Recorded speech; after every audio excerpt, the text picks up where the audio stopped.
birthday to you.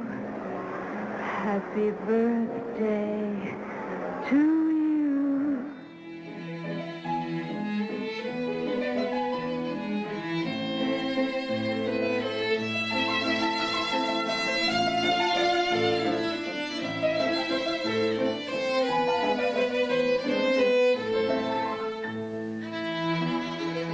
Welcome back to Cineversary, a podcast that always celebrates a milestone anniversary of a masterful work of cinema. Every month we send happy birthday wishes to a different film, currently observing what we call a joyous jubilee. Now that's everything from a 20th all the way to a 100th anniversary. This, as ever, is your faithful host. I'm Eric Martin, creator of the Cineverse blog and moderator of the weekly Cineverse film discussion group. Well, when they turn 65, lots and lots of people get on Medicare and retire. But one 65-year-old that will never retire is John Ford's The Searchers, arguably the greatest Western of them all that, despite hitting the 6.5-decade mark this year, shows little evidence of slowing down or suffering from old age. To help me celebrate this anniversary, I'm going to be joined by Pulitzer Prize-winning journalist and author Glenn Frankel, whose books include The Searchers, The Making of an American Legend, High Noon, The Hollywood Blacklist and the Making of an American Classic, and Shooting Midnight Cowboy. Now, Glenn has written and spoken passionately about his love and admiration for The Searchers over the years, so I'm really excited to have him join me for this month's installment. As they say, however, first things first, so we need to fill you in on all the details about how this movie ended up being made, what was involved in the production, and how it was received by critics and audiences. In this quest, we are going to turn to Wikipedia. The Searchers is a 1956 American Technicolor VistaVision epic Western film directed by John Ford, distributed by Warner Brothers, and based on the 1954 novel by Alan LeMay, which is set during the Texas Indian Wars. And it stars John Wayne as a middle-aged Civil War veteran named Ethan Edwards, who spends years looking for his abducted niece, played by Natalie Wood, and accompanied by his adoptive nephew, played by Jeffrey Hunter. Several film critics have suggested that The Searchers was inspired by the 1836 kidnapping of 9-year-old Cynthia Ann Parker by Comanche warriors who raided her family's home at Fort Parker, Texas. She spent 24 years with the Comanches, married a war chief, and had 3 children, one of whom was the famous Comanche chief Quanah Parker, only to be rescued against her will by Texas Rangers. James W. Parker, Cynthia Ann's uncle, spent much of his life and fortune in what became an obsessive search for his niece, just like Ethan Edwards did in the film. In addition, the rescue of Cynthia Ann during a Texas Ranger attack known as the Battle of Pease River resembles the rescue of Debbie Edwards when the Texas Rangers attacked Scars Village in the movie. Parker's story was one of only 64 real-life cases of 19th century child abductions in Texas that author Alan LeMay studied while researching the novel on which the film was based. His surviving research notes indicate that the 2 characters who go in search of a missing girl were inspired by Britt Johnson, who ransomed his captured wife and children from the Comanches in 1865. Afterward, Johnson made at least 3 trips to Indian Territory and Kansas, relentlessly searching for another kidnapped girl named Millie Durgan, or Durkin, until Kiowa raiders killed him in 1871. While The Searchers was primarily set in the staked plains of northwestern Texas, it was actually filmed in Monument Valley in Arizona and Utah. Additional scenes were filmed in Mexican Hat, Utah, in Branson Canyon within Griffith Park, Los Angeles, and in Alberta. The film was shot in the spectacular VistaVision widescreen process. Made on a budget of $3.75 million, the movie was a commercial success, but exact grosses are not reported. Since its release, it's come to be considered a masterpiece and one of the greatest and most influential films ever created. It was named the finest American Western by the American Film Institute in 2008, and it placed 12th on the same organization's 2007 list of the 100 greatest American movies of all time.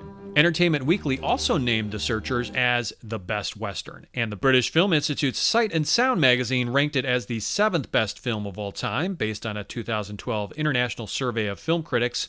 And in 2008, the French magazine Cahiers du Cinéma placed The Searchers number 10 in their list of the 100 best films ever made. In 1989, The Searchers was deemed culturally, historically, or aesthetically significant by the U.S. Library of Congress and was selected for preservation in its National Film Registry. Interestingly, it was one of the first 25 films selected for that registry. Today, the movie garners a 96% fresh rating on Rotten Tomatoes, where its average critical score tallies a snazzy 9 out of 10. Ready for some rip-roaring Western adventure? Pull on your boots, set your spurs, and jump in the saddle as we take a ride through coming attraction territory and enjoy the original theatrical trailer for The Searchers. From the thrilling pages of life rides a man you must fear and respect. A man whose unconquerable will and boundless determination carved a lusty, rough, and boisterous slice of history called The Searchers. It's John Wayne as Ethan Edwards, who had a rare kind of courage.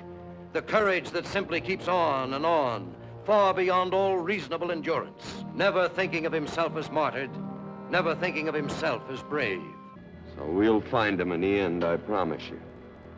We'll find him. Here is the story of a man, hard and relentless, tender and passionate, of people who dared to challenge a hostile land. Here is drama of great love and aching loneliness. I found him. I found Lucy. What you saw was a buck wearing Lucy's dress. I found Lucy back in the canyon. What was she? What do you want me to do? Draw you a picture? Spell it out? Don't ever ask me. As long as you live, don't ever ask me more. And if you don't hear my first holler, you better read my mind, because I don't aim to raise no two hollers on any subject at hand. Yes, sir. Boy, watch that knife. Go, Martin, please. Stand aside, Martin. No, you don't, Ethan. Ethan, no, you don't! Stand aside.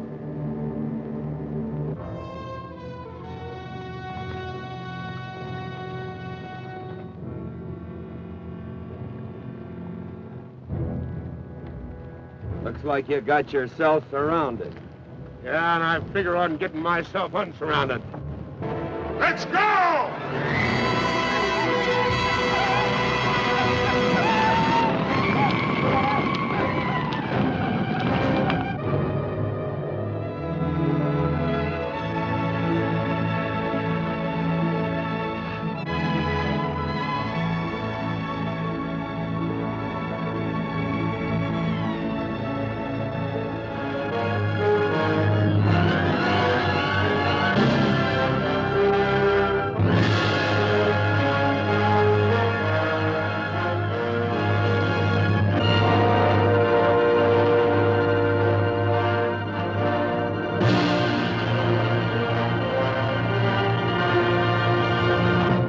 Think they'll ever improve upon a classic preview like that? That'll be the day. So now we come to the cautionary part of the trail, pilgrims. The time when I have to tell you that Glenn and I are going to be traipsing through some spoiler-filled country that could near knock you off your horse if you aren't ready for it. So here's your opportunity to dismount, head back to the chuck wagon, and get your first taste of the feast, that is, The Searchers. There'll be a plate of beans and a harmonica waiting for you. All right, back to join the posse. Saddle up and sit back as we welcome Glenn Frankel to the podcast. Well, I want to welcome to Cineversary a very special guest. His name is Glenn Frankel. He's a Pulitzer Prize-winning journalist and author of several key books. And he's a devoted fan of this month's film, The Searchers. Welcome, Glenn. Thanks for having me on, Eric. Oh, my pleasure. It's always a treat to talk to a bona fide expert and historian, scholar, and passionate advocate for a particular movie. In this case, arguably the greatest Western of all time. So I have to ask you right out of the bat here, Glenn, when and where did you first see The Searchers, and why is this movie important to you?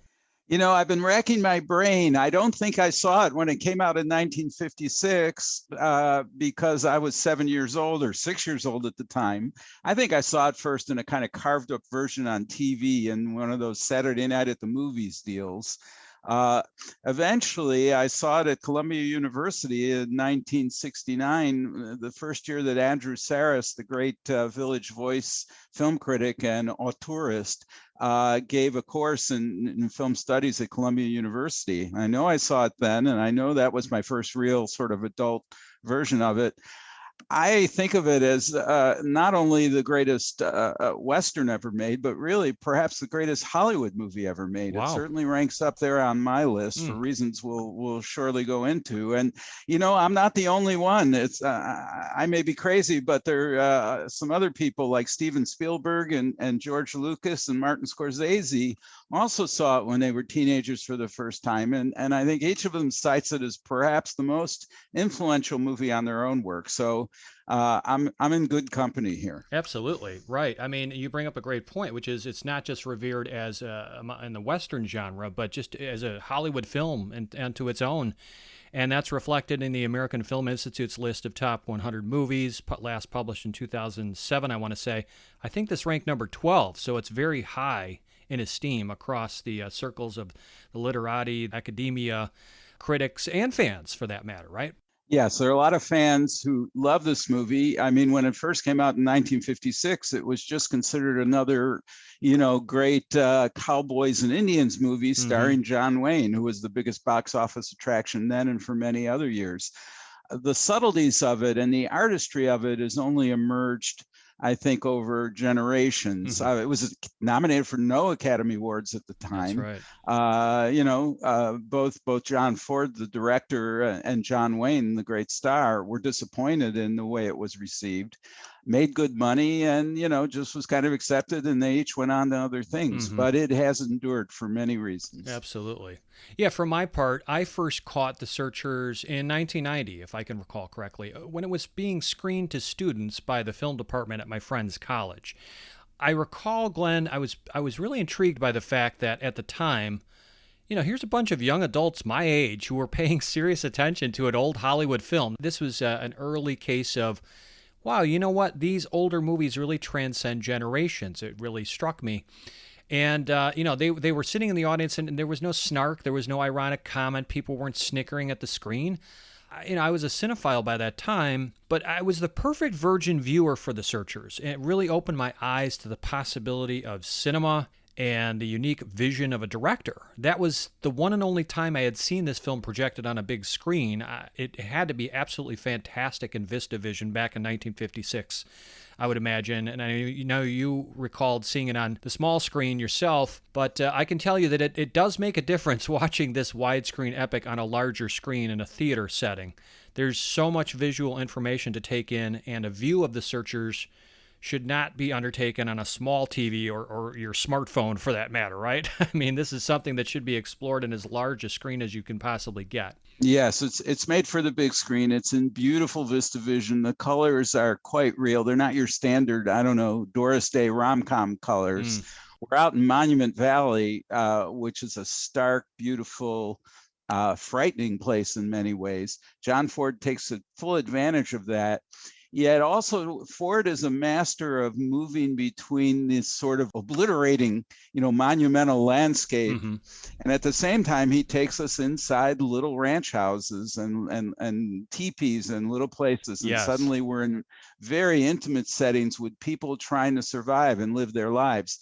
So Ford, this is part of Ford's visual talent, of his gift for bringing us to both places and for making them become real in our lives. The intimacy of these little communities, and at the same time, as I say, that this grand, frightening almost vista that is as beautiful as any place you can imagine, and is stunningly gigantic. It's amazing. You think he probably put Monument Valley on the map just in terms of a tourist attraction or an attraction among cinephiles, right? I mean, he really made that kind of a household name in many ways, and it just speaks to the mythos that he created, John Ford, in his great Western canvases. And as you said, he juxtaposed these wide, you know, huge open vistas, these breathtaking, you know, scenic places with, then he'd cut to, you'd be on a set or a backlot somewhere, and he would just make everything kind of mesh and interweave perfectly. And it didn't matter the topography necessarily or the actual geography, because the story is taking place for most part in Texas. And we both know that Monument Valley is in Utah and or Arizona. So it doesn't matter. It's all part of his great myth making, right? Well, that's right. I mean, the opening panel says Texas, 1868, and a woman opens a door, and we're looking at Monument Valley. It looks nothing like Texas, like any part of Texas I've ever seen. Right. But that sort of announces right at the beginning that we're in the land of myth. We're in the land of storytelling. I mean, it's almost like, Shakespeare in the Globe Theater giving us Denmark and in Italy and other places. Right. This is John Ford telling us we're about to watch a fable. One of the things I found so fascinating in working on my book was that the story of the Searchers is actually based loosely on a true story of a kidnapping of a 9-year-old girl by Comanches in the 1830s Texas. That's right.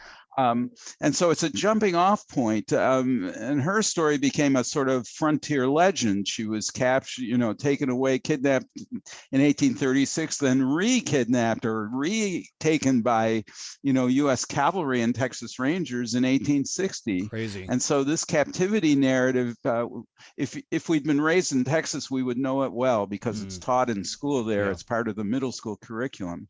But it's become an American legend. And when you look at The Searchers, at John Ford's film, it is another further iteration, if you will, of that legend, only going through the hands of a great legendary filmmaker. Oh, it's so fascinating, like you say, the backstory to this. And we could talk for hours just about that. But I want to focus primarily on the movie, the production, and of course the reception, the legacy especially, because of course it's been 65 years since The Searchers was released. Now we normally do like a big anniversary, like a 20th or a 50th or a 75th or something, but I couldn't let this one pass for another 5 years to make it to 70. I had to get The Searchers on my docket here with the podcast because it's just such a personal favorite. And we've not yet done a Western, so what a great way to kind of introduce the audience a little bit to the Western genre. I definitely want to ask you, why is The Searchers worth celebrating 65 years later? Glenn, why does it still matter to you, or to others for that matter, and how has it stood the test of time? Well, it's actually grown, I would argue, over the years, as I said, from a sort of standard Cowboys and Indians movie as it was first received to something much darker and deeper. And that's taken time. It's partly a tribute to Ford himself because he is the master visual poet, not just of the Western, but of American cinema. Yes. His ability to move the camera around, his way of storytelling and moving things quickly, his emotions, the depth of his emotions. It's a passionate story. So Ford is manipulating it. But the other part of it is the great John Wayne, of course.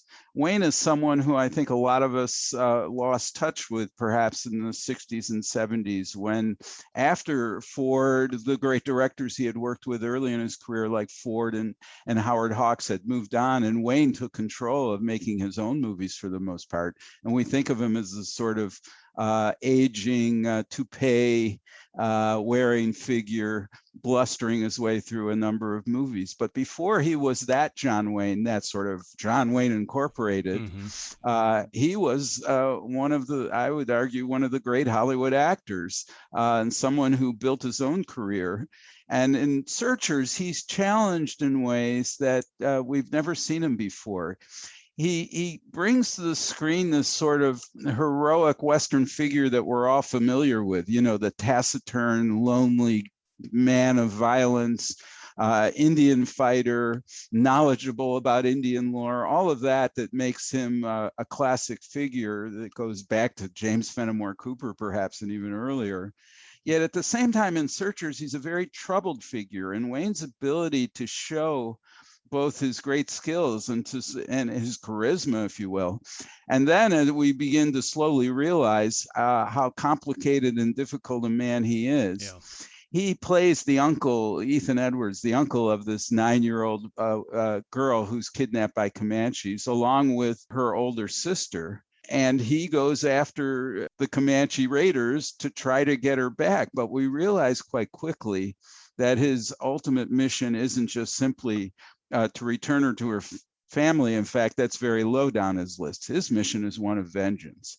He wants to kill the Comanches who have killed his beloved sister-in-law and members of his family in a terrible raid that helps introduce the movie. And that struggle, as he goes on, as time goes on, and this 9-year-old girl becomes 15 years old, 16 years old, becomes a young woman and becomes the wife of a Comanche. And of course, that means she's had sexual relations with a Comanche, which is probably the worst possible thing that her uncle can imagine. And his quest becomes not one to sort of rescue the damsel in distress, but to kill her. Yeah. And to watch that develop and to watch Wayne struggle with that concept, because of course the idea of, he doesn't just turn around and say, oh, I've got a great idea, I'll go find my niece and kill her. It's something that disturbs him deeply and that we have to wrestle with throughout the movie. And when you talk about the great themes of this movie, and the themes are among the greatest in an American movie, we're talking about race and gender and the damage of warfare and the intimate damage of vengeance, not only on the victims, but on the people who are left alive. Sure.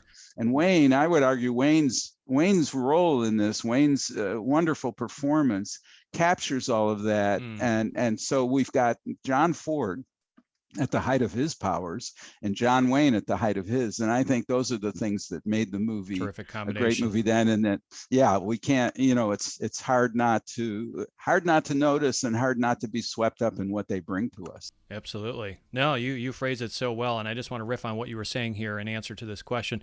Yeah, I agree. I think it matters, for a great part, because as you were talking about, to me anyway, it may be flawed in its messaging and firmly entrenched in the ethos of Manifest Destiny, which has problems today, if you look back on that, of course, but it's brave. It explores the issue of racism, sexual violence, the impact of violence on society. And as you were talking about, Ethan Edwards, he may project this charismatic machismo and this fascinating air of rugged individualism, but his racist and insensitive ways help make him an outcast from society and unable to partake in the progress that civilization will inevitably make in the generations to come. And these are among the reasons why he perhaps is not allowed to enter into the household or rejoin the family by the conclusion of the picture. I'd certainly love to dive deeper into that ending and its interpretation just a little bit later. We talked about the priceless visual poetry, right, Glenn? Just in terms of the sweeping vistas, the incredible camera work and so forth that John Ford and his team were able to accomplish. Also, the efficient narrative techniques need to be spoken about. You think that about how, first off, the movie and its characters, they're constantly in motion. It seemingly never slows down, this movie. It just doesn't stop to rest, except perhaps, to read a letter or to have a meal. You think about how Ford employs a simple, logical framing. He introduces several characters at once by putting them in the same frame together, for example. Like the breakfast scene is such a great example. He's also an extremely straightforward storyteller, right? I mean, the letter reading scene, which uses no dissolves or fades to transition to the flashback scenes. Instead, he just uses straight cuts. It's brilliant, but it's so simple. His camera movements are legendary, but he doesn't use fancy camera movements per se, cranes, dollies, pulls, pans to propel the visual narrative. I think he lets his actors' actions and words propel the story. Again, that breakfast scene, Glenn, in which there are multiple characters and actions occurring in the same frame. Yet Ford doesn't chop up that sequence into multiple cuts to, sequentially focus on each of them in turn. Instead, we see how the people coexist spatially within the same confined setting, and some, like the Reverend, are oblivious to what's going on behind him. It's just brilliant filmmaking. And you think about how Ford is able to majestically build suspense prior to the Comanche attack on the homestead. You get a red sunset, accompanied by an unsettling quiet. These birds abruptly fly away from a cluster of sagebrush. We hear the anxious barking of the family dog. Aaron announces to his nervous wife that he's going to hunt for sage hens. Martha warns her daughter not to light the kerosene lamp. Lucy utters a blood-curdling scream as she becomes aware of the impending Indian attack. Debbie cowers down near her grandmother's gravestone, which reads, "Here lies Mary Edwards, killed by Comanches, May 12, 1852. Talk about pure cinema. It's so great the way that he's able to set up a scene, often non-verbally, and he doesn't have to be flashy per se. He does this so effortlessly. Would you agree? Totally. It's all understated. Also, one of the things, I went searching for in doing my own book about this was notes of Ford about the things he was doing. And it's impossible to find many notes. He doesn't write much down. Right. What you have to do is take the original script by the great Frank Nugent, who was Ford's, house screenwriter for many years, and a guy who worked closely with him, and then see what's actually on the screen. And you'll see that constantly in these kinds of scenes, Eric, Ford is reducing the dialogue. Mm-hmm. He's eliminating words. He's letting images stand for things. Yes. He pushes, for example, so the film begins with this wonderful moment of Ethan Edwards riding up, and there's almost no dialogue there. He's framing the uncle and then the family, and as you say, putting the family in one frame together. So we meet them. We meet the people who are soon going to be murdered or taken off by Comanches. We get to know them briefly. The breakfast scene could be in a Robert Altman movie. I mean, people are talking over each other, and the camera is stationary. Eventually, when Uncle Ethan comes in from the back to join the group that's around the breakfast table, the camera will move slightly toward Uncle Ethan just to establish that he's there, but it never gets too close. It pulls back. There's a moment there at the end of the breakfast scene where Uncle Ethan is leaving to follow the Rangers and his brother to go, search for Comanche raiders. And his sister-in-law hands him his coat. He's the last one left in the room, if you will, he and the leader of the Texas Rangers. No dialogue, but the loving way she hands it to him and the way he kisses her on the forehead and then goes out the door while the music is playing makes it very clear that there's something about these two. And in fact, that they're actually in love. And off he goes. In the script, in the original screenplay, there are scenes of Ethan mooning after her and after her death, moaning about it and looking at her photo and things like this. Ford took all that out. Yeah. He gave us in that one sort of 60-second moment everything we needed to know, not only about the love between these two people, but about the code that each of them follow. That's a love they could never act upon because she's the wife of his brother. This kind of thing Ford does with great skill all the way through. And the dialogue disappears. We never really know why at the end of the movie. I don't really want to go into what happens to Debbie and Uncle Ethan in that last scene. But in the original script, he explains in dialogue exactly why he does what he does, but in the movie he doesn't. We have to decide, what's that about? Right. Why is Debbie still alive when the movie ends? Why didn't he carry out his vengeance? He's able to do it. All of that Ford leaves to us, and I think it's that sort of beautiful visual ambiguity, if you will, and that sort of requiring the viewer to become involved and to make our own decisions about what these things mean, not what happens. We see clearly what happens, but what do they really mean? I think that's the thing that elevates this movie from just a really, really good John Wayne movie to the greatness that it holds, to its ability to use the tools of cinema, especially the visual tools, to engage us and keep us engaged in a way that very few movies can do. Couldn't have said it better. Totally agree. I think you're making such a compelling case for how it stood the test of time. It's because, as you said, the filmmakers masterfully show without telling. They drive the narrative forward without unnecessary words or exposition or explanations. And that also helps the searchers remain imaginatively disturbing. You think about, for example, how Ford, he couldn't at the time because of censorship, and he didn't want to lose the audience, but he doesn't show the desecrated body of Lucy. But yet a nightmarish image is envisioned by the viewers when we hear Ethan say, "What do you want me to do? Draw you a picture? Spell it out? Don't ever ask me, long as you live, don't ever ask me more." So again, you get so many great things that you have to kind of figure out yourself or envision yourself to really kind of fill in the blanks here. And as you said, you kind of have to come to your own conclusions about some things. I think that takes guts as a filmmaker, but it's also the right thing to do in a story like this, especially if you want to build character and mood and tension and all of those great things that make for an entertaining movie. And it's interesting, I would add at times that Wayne does have lines. I mean, he has to give that little talk right then. Sure. He's got to, it's he and Harry Carey Jr. And when I interviewed Harry Carey Jr., who was very generous in giving me his time, this is a few years before his death. He played out that scene for me in both parts, Wow. and did it beautifully. And so there, Wayne is actually having to say something a little later on when they, the first round of searching for Debbie ends in failure and winter is coming on. He gives a little speech that comes directly from the Alan LeMay novel because his fellow searcher Martin, his adopted, if you will, nephew, is wondering if we'll ever find her.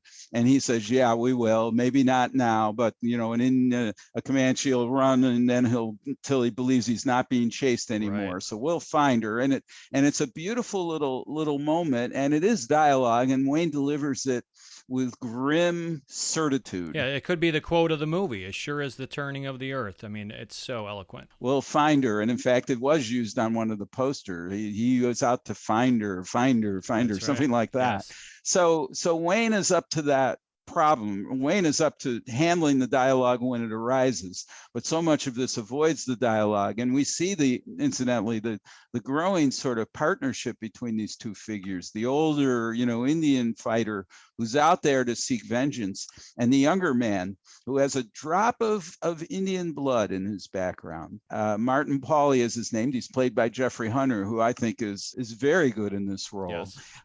He has to hold the screen with John Wayne, and that's no easy thing to do. And gradually we see the partnership change. Wayne's given all the orders at the beginning. He knows what he wants. Mm-hmm. Martin Pauly is out there really trying to rescue his adopted little sister. He wants to get her back and restore what's left of his damaged family.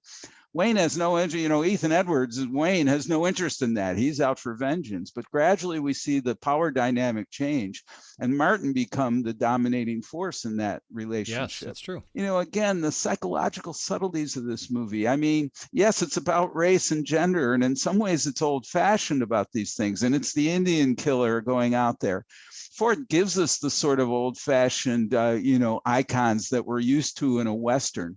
And yet at the same time, he sort of slowly undermines them, makes us think twice about the Indian killer and who he is and what he really brings, makes us think twice about what this quest is really about and how it's going to end. And that too. So it's not just the visual poetry that he's giving us, it's also something deeper about the damage of warfare, the winners and the losers, what the women stand for as opposed to the men. I would never say this movie is not a racist movie. It surely is. And yet it's a racist movie about racism in many ways. It subtly undermines its image of the Comanches as just killers and rapists, which you get at the beginning of the movie, to something much more complex as we move along. Yeah, I want to talk about this more in just a little bit, but I do want to cover the topic of influence and inspiration. So in what ways, Glenn, do you think the Searchers might have been influential on cinema and popular culture or set any trends? Does anything come to mind?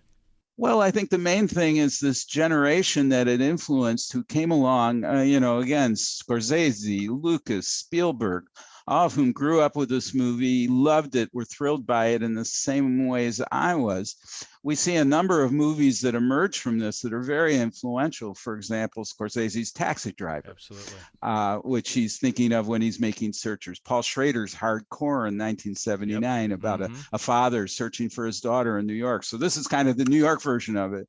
Spielberg quotes visually and in other ways from Searchers and any outdoor movie he makes. I'm thinking of Saving Private Ryan, where again, they're on a search for someone to bring someone through a war zone. I think of Close Encounters of the Third Kind when the child is kidnapped by the aliens as kind of a direct kind of lineage from the Searchers. Absolutely. And then Warhorse, I would say, visually is a using Searchers. And Spielberg supposedly shows Searchers to his cast and crew before he begins to film every movie. Catherine Bigelow's Zero Dark 30 has a John Wayne character played by Jessica Chastain, who's on a search for a killer. Again, someone who's a loner, someone who has advanced knowledge and skills that the other people who are trying to help her aren't aware of, someone who alienates her partners in the same way that Wayne does in Searchers. So we see these kinds of themes repeated, sometimes in just visual quotes in movies like Star Wars with the burning house. Not only the first Star Wars, but apparently Star Wars Episode 2, Attack of the Clones, and one of the spin-off movies, Rogue One, they're both riffing on the Searchers. So definitely has some strong echoes in the Star Wars films.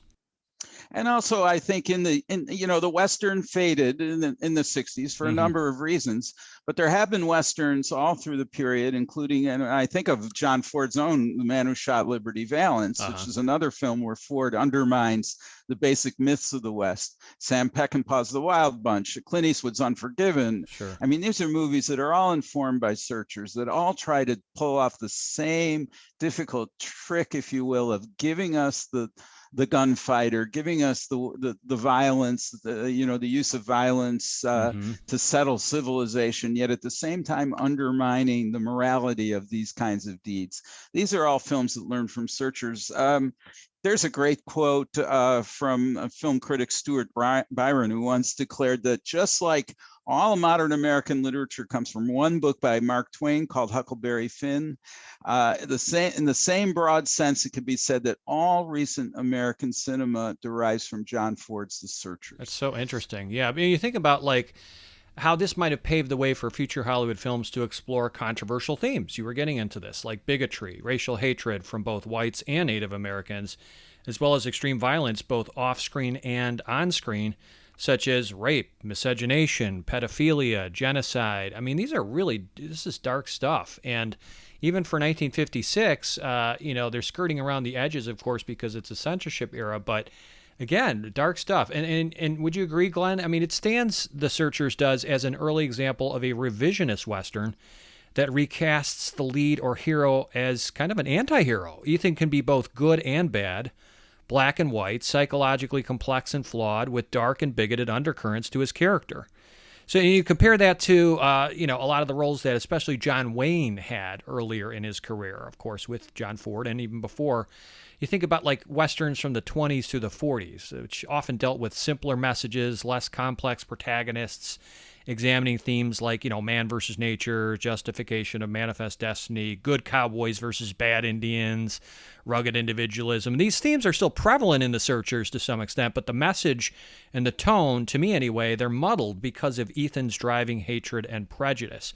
So by the mid-50s, if you kind of trace the evolution of the Western, you start to get into more of an adult Western subgenre that was promulgated by like the Anthony Mann films, Bend of the River, Naked Spur, Man from Laramie, The Last Frontier, Winchester 73. And that subgenre went even darker with, as you were talking about, like The Wild Bunch and the spaghetti Westerns in the 60s. So do you also agree that we're seeing an evolution here in terms of kind of the rise of the revisionist Western as well as the anti-hero? Yeah, Ford is the father of this. Although he never owned up to it and he always dismissed it. He dismissed many critics who attempted to read deeper into his movies. That's right. He simply left it to ourselves. But Yeah. There's no question. As Ford grew older, his health declined. His beloved brother died of cancer. I mean, bad things were happening to John Ford. And he turns to Searchers. Actually, his friends bring him in the novel in a way to try to revive his career. He's a lifelong alcoholic. His health is declining. His films get more complex as time goes on. He still delivers, the sort of adventure story and all that. And as I say, the gun violence. But at the same time, things get more complicated. Heroes are not so heroic. Liberty Valance is another wonderful example of this, where it's the settling of the West, and yet it's so ambiguous as to the meaning of it. And Searchers is the ultimate version of that. I think it's sort of its stature. It has become itself a legend, and Ford and Wayne, of course, have become myth makers and legendary figures themselves. But Searchers is such a great movie in part because it sums up all the uncomfortable truths behind the myth. And it's like America itself. It's a parable about American history. I mean, we're still struggling, aren't we, today, to say the least, to decide what happened and what it means. Yeah. Probably more, we're hung up on what things mean. Are we a great country that just has a few small flaws that we've had to work out over the years? Or are we a country founded on exploitation of other people? These things are never going to get totally resolved, and they're never resolved in The Searchers. Yeah, no, you're absolutely right. All right, we have to transition to themes. Now, we were starting to talk about this a little bit earlier, and this is a good opportunity if you wanted to expound on some of the things you mentioned earlier, Glenn. But yeah, are there any messages, motifs, morals to the story that you'd like to delve into here? Well, again, I think this question of what an intimate war is like. We talk a lot about the clash of civilizations these days with the Muslim world or in other ways, but the Comanche-Texan wars were a real clash of civilizations between two societies that had no notion of what each other was about, that didn't share the same religion, didn't share the same God of Abraham. And that was a real clash of civilizations and an intimate clash. And here we see it. It's a situation where it's not just that, let's say, families are the innocent victims, collateral damage in some struggle where someone's dropping bombs. Okay. They are actually the targets. You don't kill your enemy, by dropping a bomb or by, launching a cannon fire. You kill your enemy in front of your eyes while he's trying to kill you. Searchers gives us so much of the intimate damage of this kind of conflict, which was a 40-year conflict between Texans and Comanches. It's the longest war ever on American soil. That's right. I read that. That's fascinating because it's so rarely talked about. Yeah. So this theme of the intimacy of lives being lived, there's no way John Ford's going to give us the Comanches at the same amount of intimacy as he's giving us, the Texans themselves and the Edwards family. But he shows us, you mentioned earlier, Eric, which was a very, I think, spot-on comment, how we don't see the actual rape or the actual murder of someone. We see the result of it at times. We don't see the dead bodies, but we see the damage that's done to the survivors. We see the way that poor Martin Pauly reacts when he realizes that his beloved aunt has not only been murdered, but has been sexually assaulted. How that affects him. We see that all through the movie and the expressions on the faces and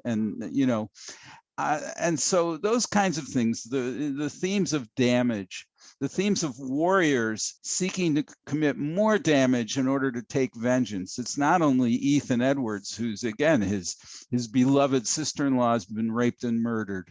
There are other family members who have died in these wars, and he's out for violence. But the leader of the Comanches, Scar, who we see as a rapist and a killer early on, and he never really, we never really developed too far from that, except he says when Ethan finally catches up to him and the two men are standing with each other, Ford shoots them in a way that films them in a way that they are equals. They are peers. They both look like damaged warriors in this sort of endless struggle. And Scar reveals that his two sons were both murdered by white settlers earlier, something we don't see. So there's a reason for his vengeance and for the damage that he does.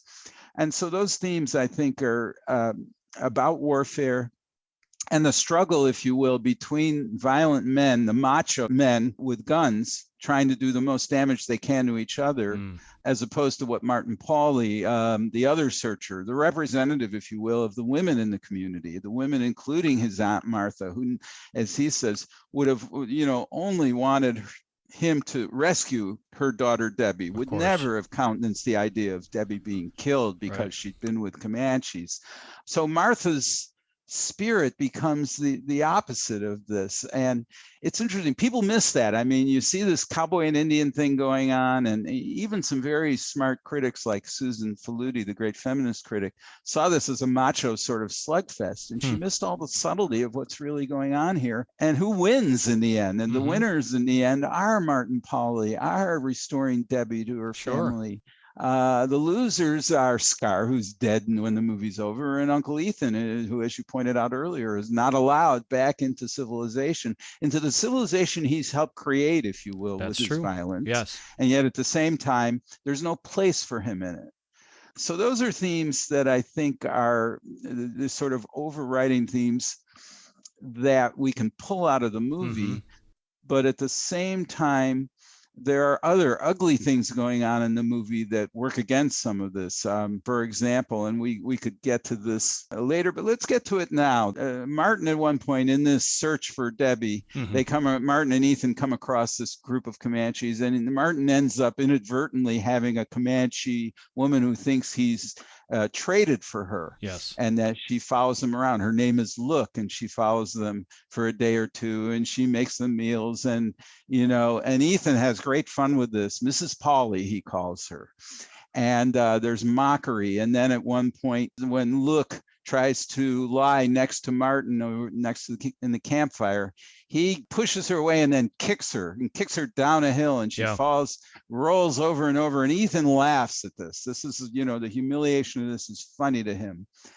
These are grounds for divorce in Texas. They're all having a great time. And John Ford seems to be getting some fun out of this too, the director. Yes. This is a really ugly scene. Yeah, it's problematic by any age, but especially today. There are some difficult things you see in the movie. Yeah, and this stands out. I mean, you can say, oh, well, Ford's trying to tell us something. And later on, Look, of course, helps them, leaves an arrow for them to follow to pick up the trail of Debbie that they've lost. And later on becomes a victim of herself, of being slaughtered in this sort of raid by General Custer and his men, who destroy a Comanche village. And that's where Martin and Ethan find Look's dead body, and Ethan expresses some respect for her at that point and concern for her. But the beauty of Searchers in part is the complexity of Searchers, the fact that we're never comfortable with what we see. Yeah. Again, I just want to kind of pick up on what you were talking about here, because I think it's so important. I really see a clear message here at the very top, which is you truly can't go home again. That famous Tom Wolfe expression. Ethan presumably had a chance at domestic happiness years earlier, possibly as a suitor to Martha, as you were talking about. But he spent too long wandering and away from family matters, and now he's an outcast from society, as evidenced by the fact that he's framed in the doorway at the opening and the conclusion of the movie. And in the final shot, as we talked about, he can't enter the house. He's forced to depart, kind of like a wandering spirit, as Ethan mentioned earlier, by the movie's denouement. He cannot go home again. And it's been theorized that Ethan represents our tainted American history and racially prejudiced values that must pass on if civilization is to advance. Now, maybe that's a deeper reading than some people are willing to go, but it is there if you want to look for it and if you agree. I think another major theme, of course, family values endure and love trumps hate. Now, this is pretty simplistic to kind of boil down, but you think about how Martin, despite being 1/8 Cherokee, and even though Debbie has been living with the Comanches, they're warmly accepted into their new family by the end of the story. And Ethan, by contrast, does not fit in, nor are his ways and values accepted. He must ride away, as the concluding song's lyrics tell him to do. You consider the power and the price of hate. Ethan is kind of like an Ahab figure in Moby Dick. His rage and desire for revenge fuel his fixation on finding and either rescuing or eradicating Debbie. And it motivates him to search tirelessly for over 5 years. But his hatred of the Indians and violence toward them demonstrate that he's no better than Scar, whom the white man views as a ruthless savage. So that the price and the power of hate, I think, is at play here. The sins of the father aren't always visited upon the son, or, as I'll put it, Glenn, Old Testament versus New Testament. The Searchers is essentially a story about the passing of values and traits from one generation to the next, with Ethan representing the past in its harsher paternal ways. And then you think about Martin maybe symbolizing the future, which apparently will be more tolerant and enlightened, you would hope. Ethan espouses the traits of a wrathful, vengeful God, the Old Testament kind of God, while Martin embraces love, acceptance, forgiveness, and understanding. And the heart of the story, after all, concerns the uncomfortable father-son type relationship between Ethan and Marty, because they share the most screen time together. And as you said, he has to do a lot of the heavy lifting here with John Wayne in the same frame. So, yeah, it's an interesting read there if you want to look at it almost as Old Testament versus New Testament. We talked about the doorway as a major motif or repeated pattern, a portal or doorway that frames the image. And you reflect on how Ford uses this motif. Of course, the opening shot when the door opens, after Marty arrives on his horse, when we see Brad and Lucy kissing, when Ethan is viewed approaching the slaughtered bodies of the family, shown from the inside of the structure. Recall, like when Ethan and Marty return to the Jorgensen homestead the first time. There's the cave shot where, after meeting Debbie, Marty and Ethan engage in their first skirmish with Scar. Of course, the scene where Debbie flees to the cave, you've got Ethan in pursuit. And then the last shot, famously, we see the family enter the household and Ethan has to leave. All viewed from a portal or a doorway of some kind. It's so interesting how this becomes this motif throughout the movie. Well, I counted sort of 9 doorways and entranceways in Searchers. Yeah. And sometimes it's used to welcome you home, and sometimes it's used to express the danger that's outside the doorway. So true. And sometimes the ugliest acts occur inside the doorway, but we Yes. don't get to see them. I love the Old Testament, New Testament dichotomy, but of course you can't have Marty without having Ethan first. You have to have the warrior. And in fact, remember, it's Ethan who rescues the baby Marty after Marty's family is murdered by Indians. That's right. And remember, over the dinner table, we're very early in the movie, Ethan's brother points this out to Martin, and Ethan says, don't make much of this. I just, he was there. I mean, Ethan isn't interested in Marty early on, especially when he realizes that Marty is part Cherokee. And incidentally, that's something that Ford and his screenwriter injected into the story. It's not in the Alan LeMay novel. It's not in any of the earlier tellings. Okay. They added there for a reason. And the reason is to give this kind of hope, if you will, that there is some kind of racial reconciliation possible, and that Martin does represent a more modern figure.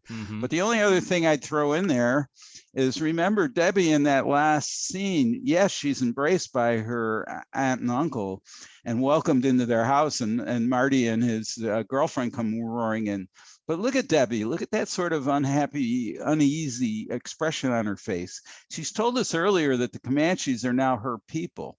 And yet what's happened? The Texas Rangers and Uncle Ethan have come and wreaked havoc on the village where she was being held. They kill, Scar, the man who kept her captive. Her relationship with Scar is not at all clear in terms of she's his wife.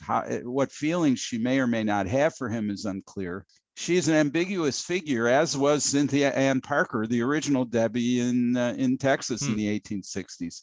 So Ford's not going to let anyone off the hook very easily, including himself. Yeah. We're not going to get these answers in any sort of smooth way. He's interested in certain kinds of things, and certainly Ethan and Ethan's struggles and Ethan's mania captivates Ford, and that's really where his focus is. And Ethan cannot come through the doorway, but at the same time, Ethan manages to maintain his own code. His charisma is intense. We're rooting for Ethan to succeed in putting things right. Yes. And at the end of the day, when Ethan has to choose between violence and love, or has to surrender to a greater love in front of him, that's what he does. And it's interesting, in the original screenplay, the line that was taken out is Ethan points a gun at Debbie's head and says, "You sure do look a lot like your mother," as he lowers the gun and decides that he can't do it. Very because telling, she yeah. looks a lot like Martha, his true love. So even Ethan has to surrender in the end to this. I'm not sure Ethan was ever really going to kill Debbie, because John Wayne doesn't kill women and children. And one of the reasons this movie is problematic, if you will, in a way, is because we're still intrigued by John Wayne. We can't get away from the charisma that he offers. Right from the beginning, there's gentleness in John Wayne and there's anger in John Wayne. Right. There's always something redemptive. His courage appeals to us in a way that we can never totally overlook. And I think that's a strength of the movie, frankly. I want to be unsettled. David Thompson, the great film critic, says when he watches Searchers, he's never sure how it's going to end. It's a great mark of a movie. If it's too predictable, or even if you've seen it umpteen times, you still want to be surprised. And I think that's true here, because there's so much ambiguity that the filmmakers and the actors leave you with. You were talking a moment ago, answering the question, why doesn't Ethan kill Debbie? There's one reading of the film, Glenn, that Ethan and his brother's spouse, Martha, had a relationship before Ethan went away to the Civil War, and it's possible Debbie is their biological child, meaning Ethan and Martha. And this would help explain Ethan's obsession with finding Debbie, rescuing her whiteness, preserving her virginity, and bringing her home. It may also suggest that Ethan spares Debbie because, after lifting her in his arms, as you said, he sees how Debbie resembles the mother, but maybe also himself. Do you put any stock in this theory? Well, I think it's out there if you want to embrace it. I was once sitting next to Lana Wood, Natalie Wood's younger sister, who plays the 9-year-old Debbie early in the scene. And Lana said to me, "Oh yeah, for sure. I'm his daughter." And I looked at her and said, "How do you know that?" And The answer is she just believes that. She doesn't know it. I think my problem with this, Eric, is Martha. I can see Ethan, pushing forward and wanting to have that sexual relationship, but I don't see Martha going along. Martha is the strongest person in this movie. She's the one who won't let them leave this very dangerous strip of land. She's the one who knows what life is and who's willing to take the chance. And I think there's a moral core to Martha that would never have allowed her to have sex with her brother-in-law, especially after already having a family of 2 children. That just would never have happened. So I reject it, but my reaction is no better than anyone else's. Sure, it's just a personal feeling of my own. I think it would degrade the character of Martha, who I have, I just have enormous respect for. She's a rare figure. She's not a beautiful woman or anything. She's aged. Her hands are chafed. She's not your standard. Wayne wanted them to cast Ava Gardner in the role. Wow. He wanted somebody sexier. Glamour queen. Yeah, or Susan Hayward. Yeah, it would have been box office draw, but not very plausible. So I'm glad he did what he did. Martha is the core. Yeah. And so that's my answer. Glenn, what elements from The Searchers have aged well and what are showing perhaps some wrinkles? Well, I'd say the wrinkles are pretty clear. As we talked earlier about, look, the Comanche so-called wife of Martin Pauly and the way she's treated is ugly and very racist and impossible to overlook. That it's not just the characters doing that, but it's Ford himself who's succumbing to that. Yeah. But it's not just that, Glenn. You think about some of the language. It's hard to believe they're white, to which Ethan responds, they ain't white anymore. They're Comanche. Ethan earlier says to Martin, a fella could mistake you for a half-breed. And you recall how Laurie calls the Native American female described in the letter a squaw, which is an offensive ethnic slur. And her response to Martin about fetching Debbie home, she says, fetch what home? The leavings of a Comanche buck sold time and again to the highest bidder with savage brats of her own. So you think about that. You think about how it's cringeworthy to see a Caucasian actor cast, painted in brown face to be, the Indian chief, Scar. I noticed one memorable-faced Native American given several different roles to play. I don't know the actor's name, but maybe you do. But in the latter example, I'm talking about the man who plays Look's father. I could swear that I see his face again and again in different roles, which makes me believe what? That he was repurposed because he represented a classic Indian character look. But it also indicts the movie by sending the message that all Native Americans look alike. You think about how the Native Americans are supposed to be Comanches, but they act, dress, and sing like the Navajo people. There's stereotypical tom-tom drums playing in the background. As with stock and trade in Hollywood Westerns to this point, Native Americans are portrayed as soulless, villainous savages who are preventing the white man from raising a family, making a living, civilizing the Old West. Those are all compelling arguments that, wow, this movie may be hopelessly racist and dated. But then you've got arguments on the other side too, right? What arguments could you make that kind of help audiences navigate through this and still see merit and meaning in The Searchers? Well, it's a difficult navigation. Some of the things you pointed out yourself, I think, are actually strengths in some ways. Okay. For example, the fact that it's Laurie, Martin's girlfriend, who has the ugliest things to say about Indians and about Debbie, and who backs Uncle Ethan in wanting to be murderous, that reflects the view of the white community of that time.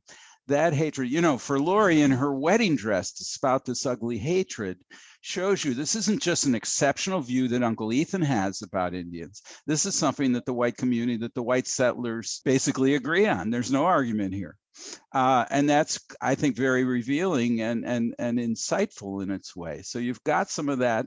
Some of the things Uncle Ethan also espouses in the language he uses is very much the language used by other people. At the same time, the look scenes are ugly. There is racism all through. There's no question that even though we see later in the movie, a Comanche village that's been destroyed, and we see bodies strewn, and women and defenseless women and men who had been murdered by Custer's soldiers. That's right. That reflects the Washita massacre of the late 1860s. I mean, but we never meet them in the same way that we have met the Edwards family. Yeah. We never get to know them. We never get inside. Their teepee is only used, for brief moments. We don't get that sense of community that we get out of those hardy settlers. settlers. No question about that. As I say, it's a racist movie, Yeah. but it's about racism, and Ford unsettles us, I would say. The corny humor is also, wrinkles, just off-puts many people. There's some elements of that.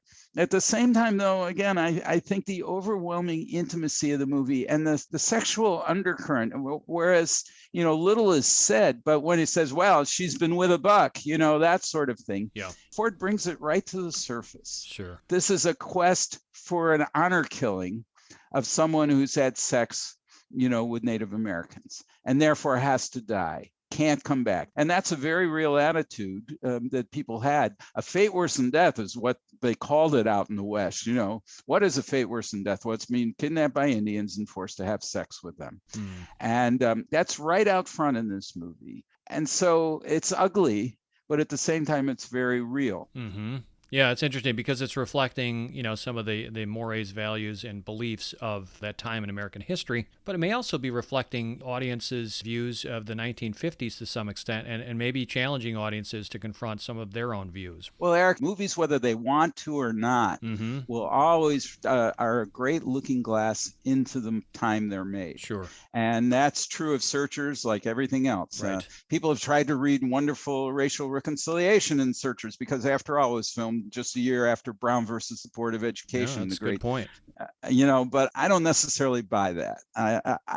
I think this movie does reflect attitudes about Native Americans and about the other, if you will, that were surely prevalent. I think the casting of Henry Brandon as Scar is one of the great tip-offs to what Ford's real attitude. Ford took good care of Navajos in Monument Valley. During a terrible snow winter in 1948, he made sure that they were brought filled. There was a military airlift of supplies. Navajo, he used Navajos as Comanches, as Apaches, as all kinds of warriors in his films, and paid them well, and and they honored him as well. But it was always at best a paternalistic relationship. You can't look at Searchers and expect to see brotherhood or any kind of equal, treatment of Native Americans with pioneers. It's not going to be there, as it isn't going to be in any of the textbooks or any of the stories that were told by whites who were in control of our history right up to quite recently. Right. Yeah. No. But it's just a fascinating reflection, as you said, of its own time in which it was made, and also of the time the story is set. We're celebrating a 65th birthday of the Searchers this year. And I always contend that it's the fans who continue to get the gifts, the birthday present, if you will. So in your mind, what is the Searchers' greatest gift to viewers? Well, for those who are willing to watch it today, and I realize that may not include, a new generation, hard to say. I think the film rescues John Wayne, to an extent, John Ford, and also the Western in general as a genre that's deserving to be looked at, to be judged.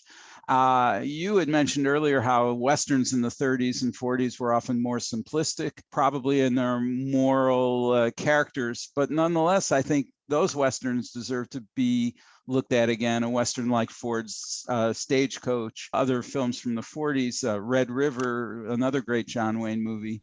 These are complex movies that are worth, if we want to explore where myths come from and what happens to myths and how myths can both reveal truths about our country and yet cover up so much. There's no better place to start than the American Western, and probably than the Searchers. And so there is a gift for those who are willing to explore history with sort of open mind and open hearts to discover complexities that they might not have thought were there. Oh, well put. Yeah, you're talking about Ethan Edwards.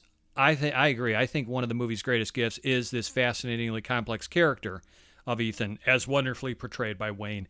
We're rooting for Ethan in his quest to find Debbie, but we eventually learn that when he finds her, he intends to kill her, as you said, not save her, because she's been usurped by the Comanches. She will have been indoctrinated and despoiled by their tribe, although she was a helpless child who had no choice, right? So in Ethan's eyes, Debbie cannot be redeemed or brought back into the family fold because simply she's become, in his mind, another barbarian.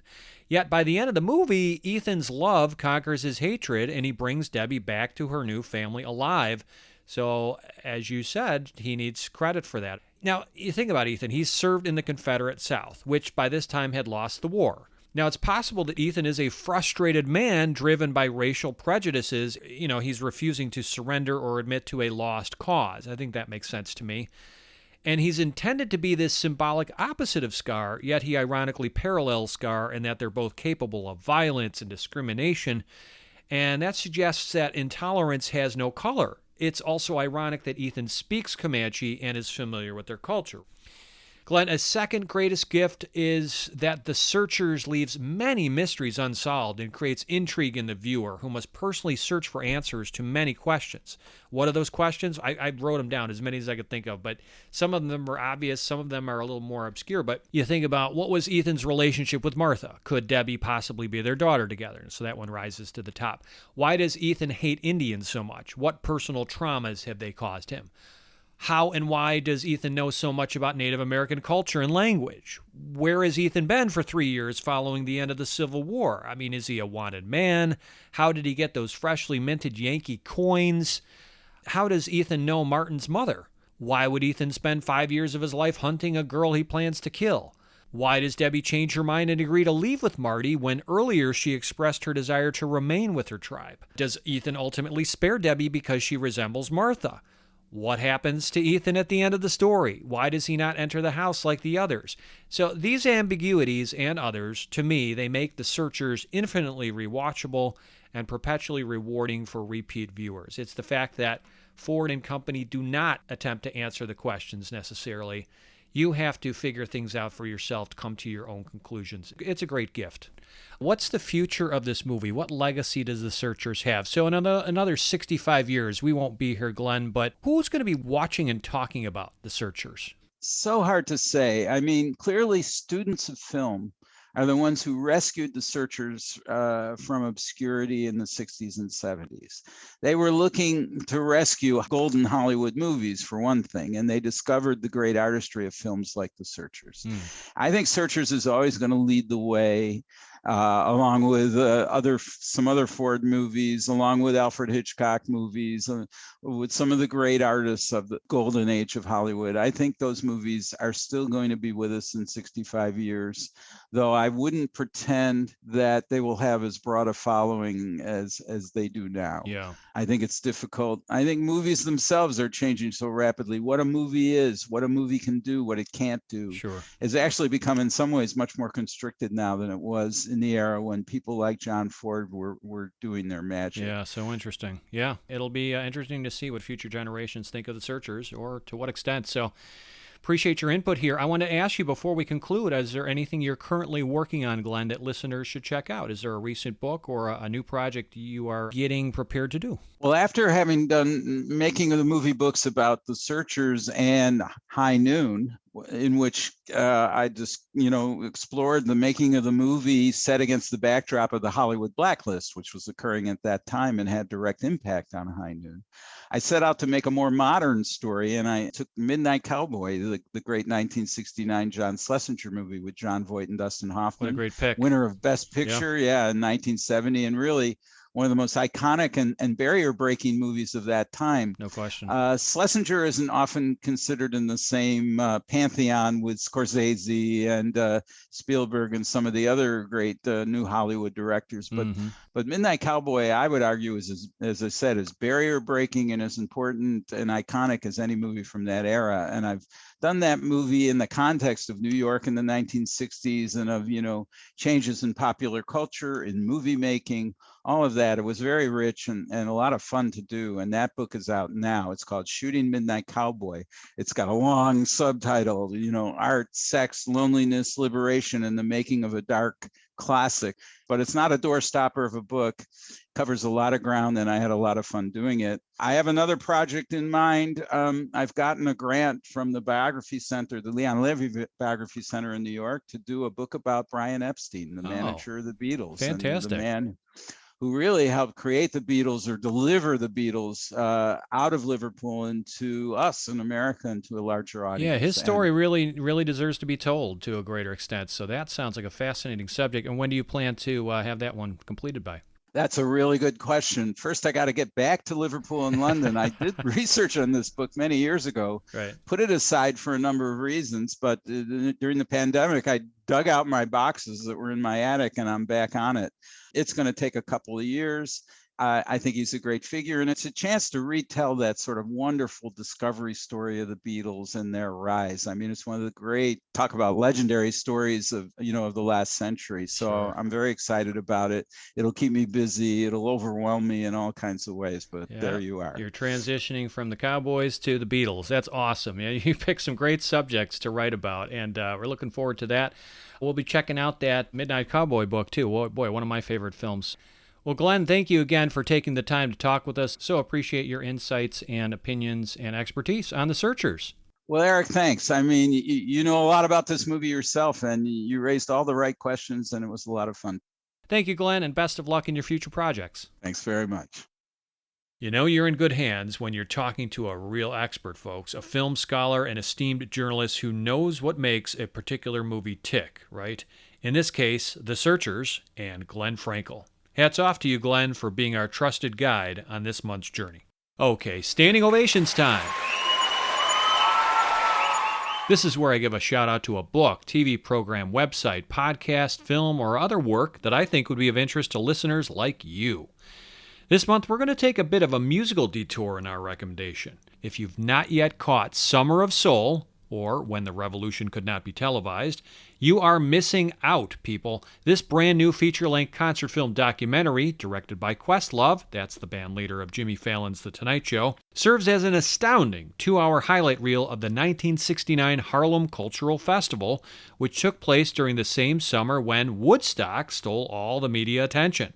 Featuring incredible performances by artists like, you've got Stevie Wonder, Mahalia Jackson, Nina Simone, The Fifth Dimension, the Staple Singers, Gladys Knight and the Pips, Sly and the Family Stone, and B.B. King. This movie culls the best material from 40 hours of footage that actually sat in a basement for 50 years, and it also includes insightful interviews with African-American politicians, musicians, writers, and luminaries like Jesse Jackson, Chris Rock, Al Sharpton, Sheila E., and many, many others. If you're like me and you've never even heard of the Harlem Cultural Festival of 1969, prepare for a mind-blowing treat. That festival and this film beautifully celebrate black empowerment and creativity, and honestly, so far, it's the best movie I've seen this year. I'm not going out on a limb here by saying it's also one of the very finest music documentaries and concert films ever made. Seriously. 52 years may have passed, but there are still so many truths to be gleaned from Summer of Soul, which stands as a remarkable historical and sociocultural document that demonstrates just how far we've come as a country and how far we still have to go. Summer of Soul is still playing in some theaters. You can catch it at your local movie house, but you can also watch it on Hulu. Trust me, it's a must-see watch. Instead of cluttering up our podcast with advertisements, we've decided to ask our listeners for their support. We could use your help to offset the costs to produce Cineversary, which includes expenses like podcast hosting provider fees. If you'd like to make a monetary contribution to the Cineversary podcast in any amount, large or small, we've made it safe and simple by partnering with PayPal to collect the funds. Simply visit tinyurl.com, that's tinyurl.com/donate Cineversary, and click on the Donate button. Any major credit card is accepted, and the entire transaction is handled securely and confidentially by PayPal. Or if you're familiar with PayPal, you can simply send us a payment in any amount you want to cineversegroup@gmail.com, and that's spelled CINEVERSE group@gmail.com. We really appreciate your generosity. Also, I'd love to hear what you think of our Cineversary podcast. You can email me suggestions or comments at cineversegroup@gmail.com. And I encourage you to visit cineversegroup.com, the portal for my film discussion group that I launched in 2005, where you can hear podcast recordings of our group discussions and read more about the movies we study. Rest assured that August won't be our last podcast show, not by a long stretch, but it will be a time to commemorate The Last Picture Show, directed by Peter Bogdanovich, which turns 50 this fall.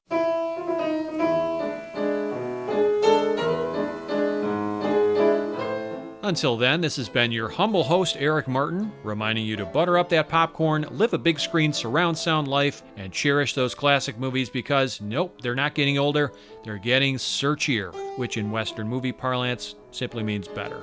Thanks again for listening.